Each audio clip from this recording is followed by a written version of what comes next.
শনিবার ২৮ ফেব্রুয়ারি সকালে ইসরায়েল ও যুক্তরাষ্ট্রের আকস্মিক প্রতিরোধমূলক হামলার মুখে ইরানের সর্বোচ্চ নেতা আয়াতুল্লাহ আলী খামেনিকে তেহরান থেকে সরিয়ে একটি নিরাপদ স্থানে স্থানান্তর করা হয়েছে। রয়টার্সের বরাতে এক ইরানি কর্মকর্তা এই তথ্য নিশ্চিত করেছেন। হামলা শুরু হওয়ার পর তেহরান জুড়ে শক্তিশালী বিস্ফোরণের শব্দ শোনা গেছে এবং পরিস্থিতির নিয়ন্ত্রণে ইরান তাদের আকাশসীমা পুরোপুরি বন্ধ করে দিয়েছে।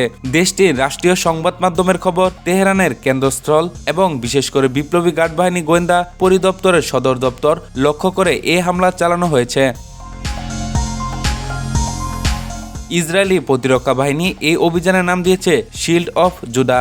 এক ইসরায়েলি নিরাপত্তা কর্মকর্তা জানিয়েছেন, এই অভিযানের পরিকল্পনা কয়েক মাস আগে করা হয়েছিল এবং কয়েক সপ্তাহ আগেই এই সময়সূচি চূড়ান্ত করা হয়। প্রতিরক্ষা সূত্রের দাবি, এই হামলার মূল লক্ষ্য হল ইসরায়েল অভ্যন্তরীণ নিরাপত্তার জন্য হুমকি হয়ে দাঁড়ানো ইরানের ক্ষেপণাস্ত্র উৎক্ষেপণ কেন্দ্র এবং ড্রোন ঘাঁটিগুলো ধ্বংস করে দেওয়া।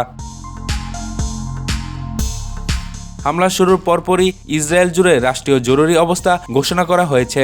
আইডিএফ সাধারণ নাগরিকদের নিরাপদ আশ্রয়ের কাছাকাছি থাকার জন্য জাতীয় সতর্কবার্তা জারি করেছে।